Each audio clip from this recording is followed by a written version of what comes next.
I will do is I will introduce myself. I've realised I've not put my name in the chat. So I'm Sorrel Norwood. I am the programme lead in the social care team at the Council for Disabled Children. And I typically work across some of our big social care contracts, mainly with the DfE.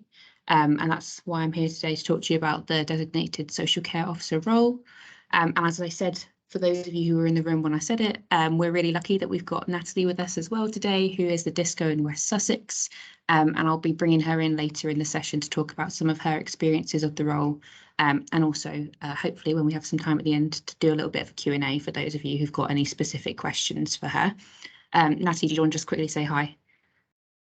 Hi everyone. I think I know a few names as well, which is really good. It's nice to see the DSCO community slowly coming along. We're not like our DCOs, they're really established, but we will get there. Exactly. And as we've already said, the sort of acronym, we're going to keep using it. We will affectionately keep saying DSCO, and that does stand for Designated Social Care Officer. Just sounds a little bit more fun, and I think it's a better acronym than DCO and DMO from my sort of very biased social care background. But yeah, that's where we're going to be heading off today. Thanks for joining us, Corinne. So quickly, I just wanted to give a little bit of a background to the DSCO role for those of you who aren't in the role or haven't sort of come across it before. It's sort of emerged out of a series of what we call action learning sets, which is essentially sort of bringing together different local authorities on specific actions and issues. We held those back in 2017, 2018, so it feels like a lifetime ago now. But what came up in that really was that there was a definite need for there to be a coordination role that sits in social care that's similar to that of the DCO and or DMO, depending in your local area. And it was identified as one of those themes that would be really useful to go into a bit more depth in what we call accelerated working groups, which are essentially a bit more of a deep dive into sort of how those things get put into practice. And when we shared some of the learning from those accelerated working groups in a national event back in 2019, the role of the DSCO was identified as probably being the most likely to impact on improving outcomes for children and young people. So since then, we've sort of set up a online forum, and for several of you who are DSCOs, you may well be in that forum, and that's been growing sort of in strength. And we've got practitioners who are currently in the role of the DSCO in that, but also those who might be delivering some of the responsibilities that we're going to talk about later on, but don't have the formal glossy title, and those who are sort of thinking about going forward how they develop a business case for their role in their local area. But I guess what's most important to know in the background of the DSCO role right now is that it has recently been recognised in the Send an AP Green Paper that we were talking about in the main session earlier. And they've proposed in that paper to revise the code of practice. So it's strongly encouraged that the adoption of the role of the DSCO is sort of embedded across local areas, and they've committed to working with CDC a bit further to understand what a high quality standardised role would look like, considering sort of the breadth of everything we've got going on across the space. Sarah, do you want to come in quickly? Yeah, I've been sort of researching this role on behalf of Sheffield City Council, and what we found is a real disparity in terms of what local authorities are offering for this role. So some are pitched at what looks like ASWP role, and then some are pitched at service manager. So from the council's point of view, we're really confused as to what the expectation is around this role, and you know what sort of level of management, or even do you need to be a manager to complete this role. So there isn't anything that's written that sort of says, right, this is aimed at this level of person, you know what I mean? Mm-hmm. So we're really still unsure, because it's like, if we was to advertise it, who are we advertising it to? Yeah, and I think that's not an uncommon challenge, particularly when areas feel that they can understand the value of the role, but they just don't see what it looks like in practice, because it's got such a wide range of responsibilities attached to it. And I guess later in this presentation, we'll be talking a bit about sort of the values and the knowledge that we think DSCOs need to have as a standard. And that probably speaks to the level of seniority that we see it sitting at. And when you think about the equivalents in health in the DCO or the DMO, it works best when that person has sort of a very strong knowledge base, but also has a sort of more senior footing, just because they can sort of bring together the people that you need to for sort of the coordination that's underpinning the success of this role. So we'll talk to that in a bit more depth later, and hopefully Natalie will be able to share some of her experiences too, because I think you're definitely not the only local area that's sort of trying to unpick some of the specific challenges of what the role looks like in a job description and what it should look like in practice. So we'll definitely pick that up as we go along, and feel free to just jump in if you have any questions as we continue. So based on that, I just thought we'd quickly think about some of the problems that we think we're trying to address through the DSCO role. And I think we all have different perceptions of what that looked like, but we all know the really serious challenges that we're facing across social care. And I guess critically, the purpose of the DSCO role was really agreed to be linked to some of those key problems that we're aware of. And namely, firstly, that's around improving outcomes for children and families. But because that's such a broad outcome that we're seeking to sort of unpick, there's some things that sit underneath that. And that includes sort of improving the processes that social care has to input into the EHCP process, which we sort of spend a lot of our time in local areas unpicking. Sort of thinking about how we can bring the system together along a sort of a journey of improvement to ensure that there's that more consistent and strategic joining up of the dots. And then there's sort of the challenge of improving knowledge and understanding across all areas of social care of SEND, and vice versa, of improving knowledge of SEND across social care. And that seems to be quite a barrier that we've seen in some areas when they've been thinking about this role, and seeing where it needs to sit between those teams to make sure it has the read across that we need to be able to deliver against the problems that we're trying to fix. So to quickly pick up, I think the first step in sort of unpicking what the DSCO role is and how it should run is thinking really critically about what those core values that we're expecting of the staff to sort of deliver those sort of fixes to the bigger, wider system problems that we're seeing. And I guess there's 4 key areas that we've seen this mapped against, and this was developed as part of the DSCO community of practice and sort of in combination with the forum that we have. So it's sort of come from practitioners themselves. And I suppose, first of all, and unsurprisingly, there's sort of the underpinning values around what we have passion about and what we're committed to. And obviously, there's a need for a commitment to the SEND agenda, that goes without saying. But there's also a need to be really committed to communicating and co-producing with families and sort of taking this journey alongside the inclusion agenda and making sure that we're sort of bringing the parallels together as we need to. And then there's sort of a value around oversight and making sure that across social care services for disabled children, young people and adults, and also anyone sort of with SEN, we're making sure that we have the processes in place to identify needs early and the pathways specifically for those not known to social care. So we're making sure we're really thinking about the journey that families and children and young people are taking, and sort of keeping oversight on that to make sure it's running in the way that we need it to. And there's also something about sort of having that oversight over some of the specific processes that sit below that, whether that's sort of the EHC needs assessments and processes, or the local offer and the ways in which we provide advice, and sort of the link-ins with the SENDIAS. So there's sort of this really high level oversight that this role needs to have to be able to speak to the breadth of services that we're delivering for these children and young people. And then there's something about coordination, and this is a really, really big part of the DSCO role. And so there's some specific values that we need to be thinking about when it relates to that. So number one, first and foremost, we need to make sure that social care services are reflected in the local offer and that everyone knows what is on offer in to sort of children and young people and their families, both the families themselves, obviously, but practitioners too. And that's a really big challenge that will be picked up a little bit later on in the presentation. There's also the thought processes behind how we coordinate our EHC assessments with some of our other social care assessments, because what the feedback we get from families all the time is that there's sort of the lack of join up across assessments feels like you're saying a story over and over again without sort of getting the outcomes that you need. So there's a real role for the DSCO to think about what is coordination at that level and how would that benefit families. And then there's also the big question mark about how we make sure that thresholds for support are understood across the workforce, across families, and across different services to make sure we're sort of seeing where graduation of response leads us to and how we sort of manage that effectively.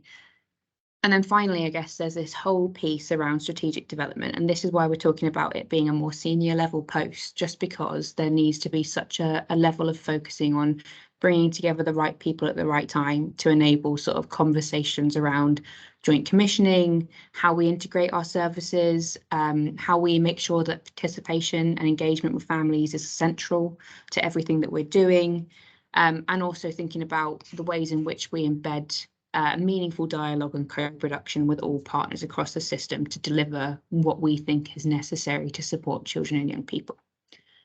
And obviously that's a very big, broad of commitments that we need the DSCO to take on. And so there's something that we need to unpick about what does that look like in practice from a knowledge perspective? What do we need at DSCO to know to be able to sort of fulfill all of those obligations? And we've broken it down a bit here. And the reason why we focused on knowledge here and not qualifications is because what we're seeing across our community of practice is that we do have a lot of DSCOs who have social work qualifications, and that is really useful. But we also have quite a lot who don't necessarily have a formal qualification in that, but they have such a wealth of experience across working in sort of children's services and early help, for example, that being able to pool all of that knowledge and bring that to the role has been really, really useful in sort of being able to address the challenges that we've already set out in the previous slides. So some of the key areas that sort of were unpicked by the DSCOs in our community of practice was sort of understanding the really complex legal frameworks and statutory guidance that we have around both social care and SEND, and being able to speak to that in a local context. Having a really clear understanding of the policies and processes that sit behind that framework, and thinking about where there are gaps and strengths in those policies. There's also quite a lot of knowledge that needs to be had around sort of information sharing and consent protocols, just so we can sort of be able to take on the challenge of using our data locally to make sure services work. And then there's two more specific pieces of knowledge that we found have been pretty sort of fundamental to being able to deliver the DSCO role effectively. The first sits with sort of mental capacity, and sort of, especially in light of the new liberty protection safeguards, being able to understand what that means for children and young people, particularly those 16+ young people who are now sort of under a different legislation. And also understanding the SEND tribunal process, because we're seeing, as I think was mentioned by Candy in the main session, sort of this increase in tribunal requests. So we sort of need to understand what that means in practice. So you can see from this that this is a very complex sort of knowledge base for someone to have to be able to fulfill that role effectively. And sort of in acknowledgement of that, one of the things that CDC has done is develop a draft sort of job description and personal spec for the role, which is in the DSCO handbook, and I'll make sure that that's shared along with the slides at the end of the session. But that sort of unpicks what we think that looks like on paper, because it's quite easy to see it sort of as a bigger picture, but when you then try and think about it locally, what does that mean? How do we get that person that role? We've sort of started the work of unpicking that and thinking about that standardized approach that we were talking about earlier. So obviously, then there's some sort of implications of how we implement the role, and there are some really clear benefits that come out from having a DSCO role, but there's also some challenges in terms of how we make sure that implementation is successful. I think it will speak to some of the challenges that we've already raised. So in terms of benefits, there are some significant benefits related to sort of increased joined up working at that strategic level. And in local areas, sometimes that's sort of taken the role of there being much more regular meetings between sort of the DMO or DCO, the DSCO and the SEND lead, and using that as a forum to sort of take on shared responsibility for auditing and accountability for delivering the services that we're sort of working towards, sort of making sure that we have the right things in place locally to be able to sort of reach the outcomes that we expect for children and young people. But it also takes the role of being able to clarify those roles and responsibilities and facilitate really significantly improved relationships between SEND, social care and health, which we understand are significant blockers. So the DSCO role sort of has a place in sort of unpicking some of those blockers that we're seeing at the strategic level and making sure that we've got a read across between our different teams and we're not seeing anything in isolation. There's also a really good capacity to be innovative in practice, and I'll bring Natalie in later because West Sussex is a really good example of that, and being able to sort of identify new ways and trial new ways of working to be able to deliver services better, and in a way that sort of meets the outcomes of children and young people. And critically, that might involve sort of some more work in co-production with families and young people, and seeing how that sort of influences what we do and how that has a knock-on effect to the services that we deliver. And I guess the final element is sort of the workforce development side of things. And we'll go into this in a bit more detail with some of the sort of social care and SEND training that sort of sits alongside the DSCO role. But the DSCO plays a really important role in analysing local training needs and developing sort of sustainable models that build on existing approaches that we've seen across the country and speak to some of the really significant workforce challenges that we've got across the sector that aren't easy fixes, but sort of speak to a need to have a training model that deals with the flux that we have in staff and enables us to sort of have a consistent offer for families. And I think there's some really interesting approaches that DSCOs are sort of implemented to sort of enable that. And the DSCO role has been a really crucial element of the new approaches, and rather than sort of people not having the space to consider that.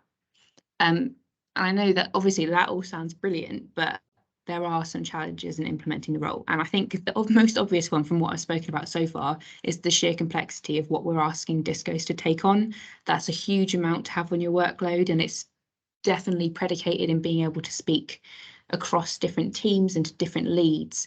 And so being able for that role to be able to handle that complexity, it sort of it requires a much stronger approach to how we embed it slowly and systemically to make sure it's able to meet what we want it to. And equally, there's a need to make sure that the role has the status that it requires to be able to sort of deliver that strategic development. And that's again where we're sort of talking about having a more senior person in that role to sort of speak to the status in some ways and sort of be able to link up with whoever we need to be at sort of director level, for example, to sort of really make sure the changes are embedded. And finally, because this obviously sits across social care and SEND, there's this need for really significant cross-team buy-in to make sure that the role is actually considered and valued, and therefore that the person who is in that role is able to sort of speak to the needs that are sort of emerging. And there's been some challenges in sort of how that's implemented locally in some areas, but equally it's sort of beginning to be teased out how we make that a bit more standard to sort of ensure that it has the same weight as the DCO and the DMO has now. So there's definitely work going on to sort of improve all of that and make sure that it speaks to what it needs to.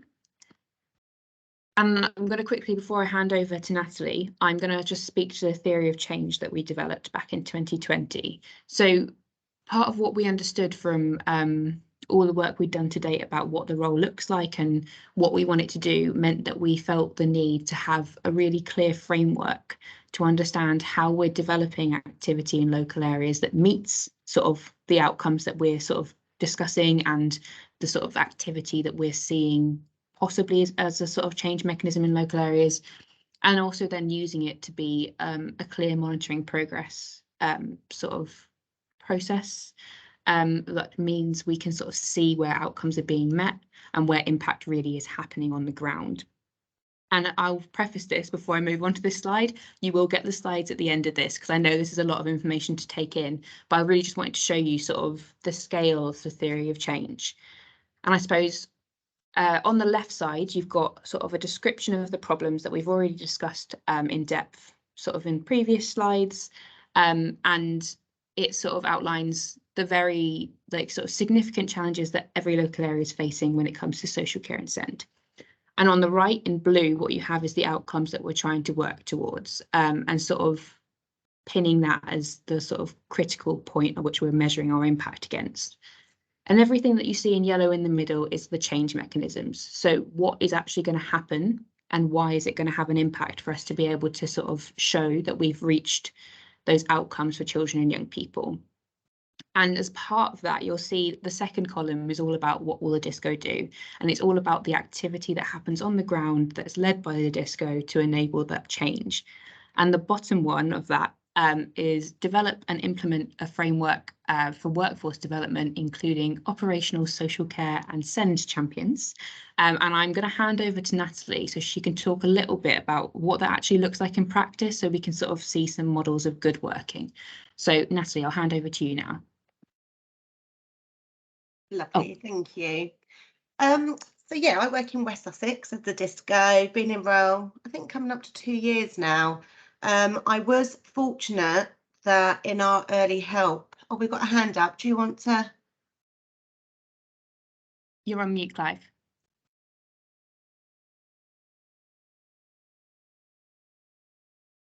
You're still on mute. There you go. Oh, you're back on mute again. Muted myself. Oh, right, sorry about that. It was just a quick observation. The focus seems to be on SEND and social care, understanding each other. But I'm finding, as I'm getting into the role, it's about SEND and social care, understanding health, and definitely understanding parents and understanding schools. So it was just a quick observation. No, that's a really useful point. Sorry for the interruption. No, absolutely really useful to reference, and definitely it's not just limited to SEND and social care. It is very much a much broader interconnection of all those things. I think we might, did we have another hand flit up quickly? If anyone wanted to jump in quickly now before Natalie starts, feel free to. No? Okay, Natalie, take it away. Yeah, Clive, I think that's a really, really important point, and hopefully I can draw that into what we've been doing with our SEND champions as well. So I was fortunate in West Sussex that our early help service did have some SEND champions, very small group of just very passionate workers and early help who met. So when I took on the role and started to understand what was needed, and I have to say the theory of change is my Bible as a DSCO, and I take that everywhere in any meeting, particularly with senior leads. I use that to help really explain what I do, because there's many other areas that I get drawn into around commissioning, around SEND inclusion strategies that actually I need to be able to link it in. So that is my Bible to any new DSCOs or on the line. Please use that. So yes, the SEND champions, we had a few passionate people in early help. So I put together a model where we are looking and still embedding, but not quite there. I've probably got about 60 members now, SEND champions, where we regularly come together and we share information, we share experiences. I've just written the agenda for next week. We've got a meeting, and it actually unpicks some of the stuff that's happening locally, nationally, and you know, celebrating those good you know, the positive stories that are happening, but also an opportunity to talk about when things haven't worked well as well. And what usually it comes down to the lack of communication across services and the lack of understanding across services. So the SEND champions that we've got, they're from early help, social care. I've also brought in obviously parent care forum, an absolute must in West Sussex. We're really, really trying to build that relationship. We've had a little bit of a difficulty recently, but I would always say as a DSCO, I'm their ally. I also have my own, I'm a short break carer, so I think they see that as an ally in them as well, because I come from a personal carer perspective as well as the DSCO. So we come together. I think this month we're actually asking what they would like to hear about, so it can just be that information sharing. What I do use our SEND champions there as a way of getting comms out to teams, because I think somebody earlier mentioned about the difficulties of comms. I've set up a SEND awareness season, which is running September to December in West Sussex, using the local offer, really catapulting that in everything that we're doing. So there is one page on our local offer now that is just showing everything that's available to show families, to show practitioners what is already here, and then we are going to plug some gaps with webinars, and it looks really good. I'm really pleased. We have got an event that is going to happen in spring. I was hoping to do it in the season, but I've run out of time of organising that. So yeah, so we've got one page. So we're really pushing what the local offer is, making sure that social care is on there, what's available. I've done like a DSCO quick guide is aimed at social workers, but any practitioner. But very much you said we did, we were told that it's a complicated platform to navigate SEND, particularly when you haven't got the knowledge. So yeah, there's now on the local offer again. So I'm using the local offer as my communication tool with schools, with parents and carers, and with practitioners. So yeah, all the information goes out to our SEND champions. I have been challenged as part of my own PDR to consider a training program for SEND champions. So how do I develop them? How and what does that look like? I am aware in a couple of local authorities that there is financial gain to be a SEND champion. I know that's been looked at. I'm not going to be able to land that in West Sussex. So I'm not in a position, or as a local authority, we're not to take that forward. However, I don't want to make it too complicated and lose people, given the climate social care we're in at the moment and lack of staff. So it's getting the balance of ensuring everyone has the right information to be the best SEND champions and support. I think we've got a long way still to go. So I'd say I've got the members now. I now need to enable them to be able to be that support network to people in their teams. I'm going to do a Mendy, is it called Mendy? Where you ask a question and then you get the visual, similar to what we did at the beginning, just to find out how many of them are actually cascading the information I'm sending out, but also watching how many hits we're having on our local offer and the new pages that I've put on. So yeah, so that's yeah. Anything else you want me on that, Sorrel? No, I think that's a really useful overview of sort of what that can look like and how it can be used to make sure that the workforce is sort of developed. There was one more slide that you had about Yes. sort of the themes of the contact and sort of where you're seeing requests come through. Yeah, so yeah, so these are most common. I do have some very bizarre requests that come through, and I think now because I'm so embedded in West Sussex, I do get a lot of individual, be it families, practitioners, or like yesterday I did a presentation to SENCOs, and I think I've got 10 new emails with requests for me to have oversight, which obviously pulls me back into more of an operational role. And I will do that, absolutely, if there's a child that's not in school or not getting the right support, absolutely, I'll go into that. But it is about the biggest issues is the lack of communication between services and lack of understanding. So that's my next step now, is about training, how I'm going to take that training workforce forward.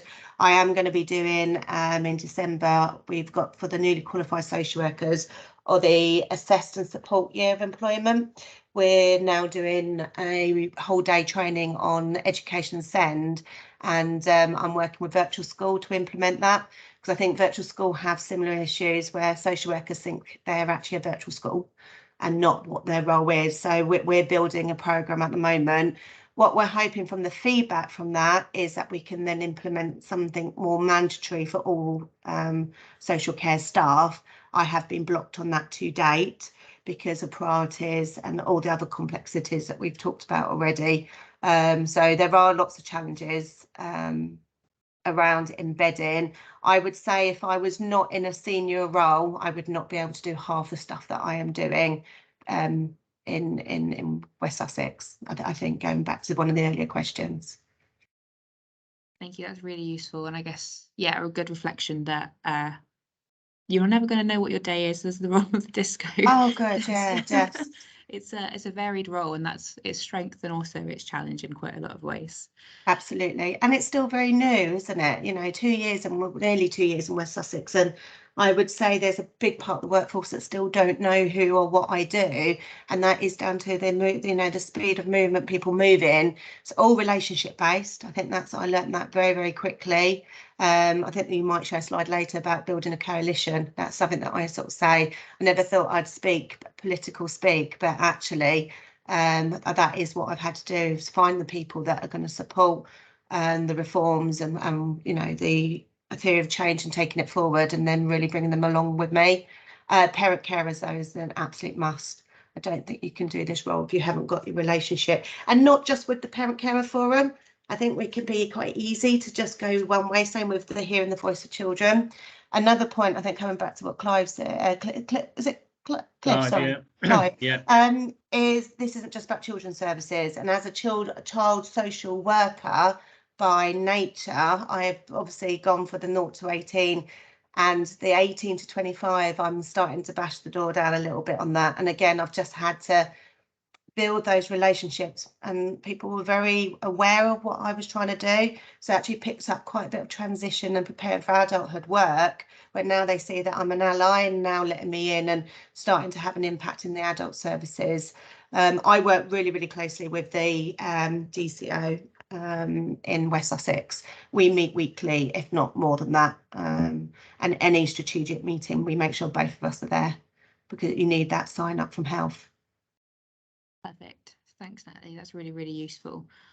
Quickly, before we go on to a bit of a space for a Q&A with Natalie, so you can take all of her wonderful wisdom with you, I just wanted to pick up on the fact that we have sort of started the sort of analysis of what the role actually does in an impact way, because obviously we're seeing really good things in practice, but we're trying to work out how, in a standardized way, how the role is having an impact.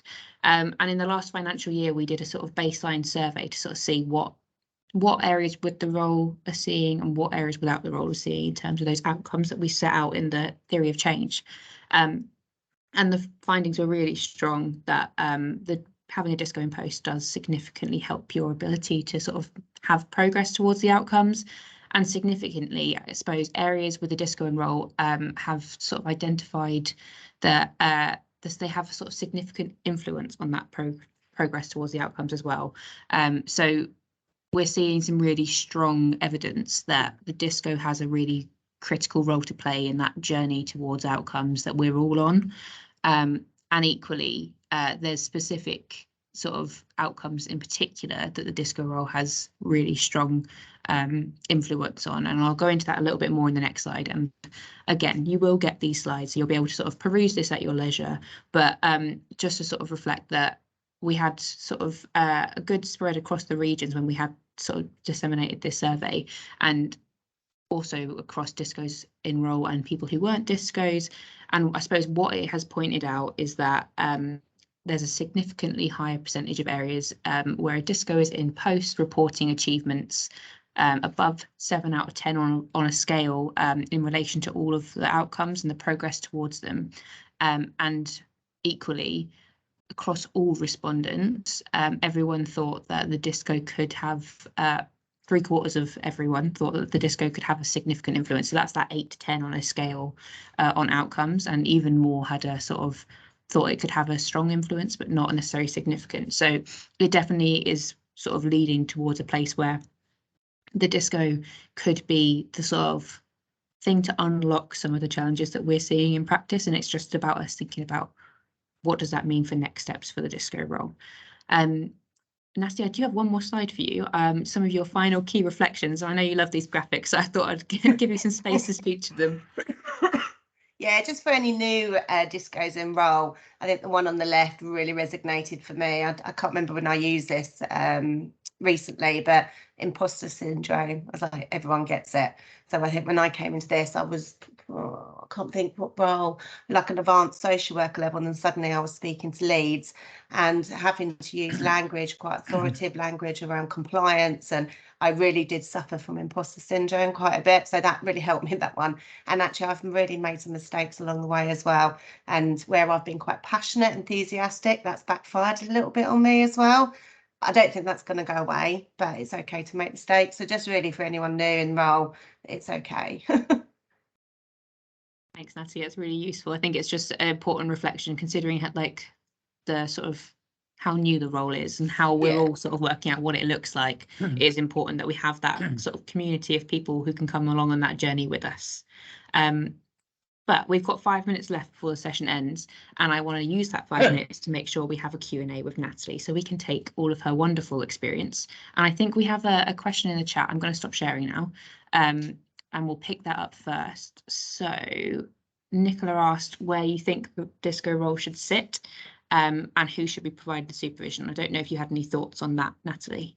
I do. Quite strong thoughts, because I've been moved around a little bit. So when I first took the role on, I was actually managed by a SEND commissioner lead, but also had some oversight from a social care lead and Senate education. So probably every 6 weeks there would be like across all areas. And the SEND manager had a health background, so it was a health commissioner before, and well, she's actually gone back to that role. So it felt like there was a really good balance of that oversight. That all disappeared. People left. We also had an assistant director that had a real keen interest in SEND. We lost that as well. So that, you know, everything seemed to change after that. Recently, out of nowhere, our SEND commissioning service has disappeared. So our whole team got disbanded all into different areas. And I now sit in education, inclusion. And I sit under the assistant director, who's absolutely stunning and absolutely brilliant, has really maybe changed my thinking a little bit in some of the areas. However, what I've lost is the buy-in from social care. So yes, we have a DSCO in West Sussex, but I'm now struggling to land things where maybe I didn't so much because I've got no one at a level that is going to help me drive stuff through. So I feel like I'm back on my own again a little bit.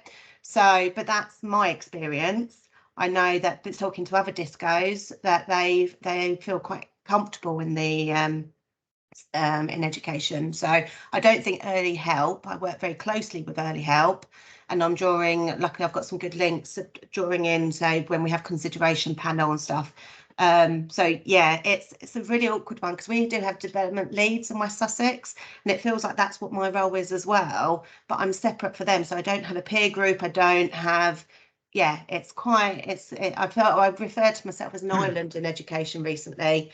So I'm just sort of floating along alongside them. I think there's some more work that needs to be done, maybe at a national level, to see what's working, because there was an element at the time I'm trying to embed a quality assurance auditing framework in West Sussex at the moment. We've proposed a tool that we need to buy in, which is 15,000 a year. So obviously I've suggested we try part fund that across the free services. I've got health on board. The DSCO's gone away, got the funding for it. Education, they're putting, you know, but they're there. We're going to do it for our strategy. But I've got no one to ask in social care. So that's where we're stuck. So of course I'm saying yes, but I don't have a pot of money. I've then said, do they want to give me a pot of money? But then am I going to become a commissioner rather than a DSCO? So that's where we're stuck a little bit, and those conversations are happening. I've asked for an assistant director to have oversight on my work every 6 weeks. That's what I'm asking for. That's really useful to know, and I guess it points to that wider picture that you're picking up in the chat, that it's sort of really messy, and we really do need to sort of do some bottoming out, and that's where the community of practice should come in on that. Clive, did you want to come in on that? Yeah.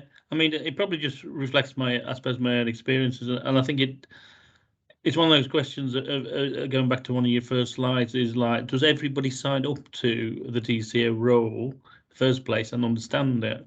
So I've done a fair bit of work trying to get people to understand it at almost like an operational sort of level, but I'm not convinced in my own case that I've got that sign up at our partnership board level to kind of and then within the, because I'm in education, probably like Natalie, then thinking, oh, I've not got my social care contacts, and obviously I'm new to a large new county, so I don't know anybody anyway. Clive, can I ask what your previous role was before you became a DSCO? Yeah, I'd been I'd been a social work team manager. I've also been a head of service for a SEND team, and I've also been a service manager for a children with disabilities and social care, but that was also integrated with ASD, OTs and clinical psychologists. So got probably a fair bit of strategic level experience, but also practical hands-on experience. So Thank you. That's really useful. Thanks, Clive. I'm going to scroll through the chat. I feel like we might need to stay on for 5 more minutes, so everyone's okay of cutting their break from 5 to 10 or 10 to 5 even. But if you need to leave, please do. But Corinne asked how the post is funded in West Sussex, whether it's funded jointly or yeah, it comes out of a main pot. So I would say actually social care are funding for it. I think there was a belief system that the DSCO was a statutory requirement, and no one questioned it when they put it into place. So I think it's actually social care that are funding that currently, even though I sit in education. And, Right. and with the research I've been doing, the majority of them, so where there's a DCO, it's education have been paying for that, and then the DCSO role, the DSCO role is expected to be social care, is what I've been learning so far. Yeah, I've tried to embed a role called a compliance officer in West Sussex to really help around our EHCP processes, because I can't say we were one of the high scoring ones on the on Sorrel's graphs earlier. We've not got it. We're non-compliant. That is partly because we're a bigger local authority. It was also down to processes. It's taken me a year and a half for my challenge to be accepted that our process form was non-compliant. So actually, where it said, were they known to social care, when it said no, it didn't allow you to put any more information. So that was then being picked up by coordinators, and they were just saying no social care needs, and that is still happening, and it drives me insane. But the form should be in the next 4 weeks change, so I can actually just that one simple thing. But that's taken me a year and a half because of priorities. You know, it wasn't seen as a priority. It was only when I went in really heavy on legislation and compliance was that picked up. Yeah, that's a really good reflection, I suppose. Yeah, it speaks to some of those bigger challenges in the role. Clive, did you want to come back in? Yeah. Just a couple of quick adverts. We got together with Amy. Is it Amy Hampton from Yeah. Norfolk? Yes. So Amy's going to help people get together roughly every 3 months again, which I thought was very helpful. Hour we had together, and we're obviously regionally in the kind of northwest. Again, people we're looking to build a local network up, because it is important that again we kind of support each other with some of the kind of feelings of like, oh, am I competent? Do I know what I'm doing? And like, I'm going to make this challenge. I don't know whether I'm up for it, or etc. etc. So just an advert on that side. Perfect. Thanks, Clive. That's really useful. I think we've probably got time for one last question. I saw Stephen's in the chat. Natalie, what do you think are the top 5 experiences or skills that a DSCO needs? And I appreciate that's a big question, but is there anything that screams to your head that you think? I think it's definitely passion. I think, you know, I'm so passionate about SEND, and I've been waiting for this job for a long time. I trained to be a teacher, decided I didn't want to be a teacher, went into social care and was in the disability service for about 8 years, and left due to the bureaucratic beat that was happening as a social worker, and couldn't actually make the changes I needed, and then been sitting and waiting for a role where I could have an impact developmentally, really. So yeah, so passion. I think you need to be able to manage rejection. I don't know if that's the right word. I do feel rejected quite a lot, and be able to keep pushing. I think you just need to be able to.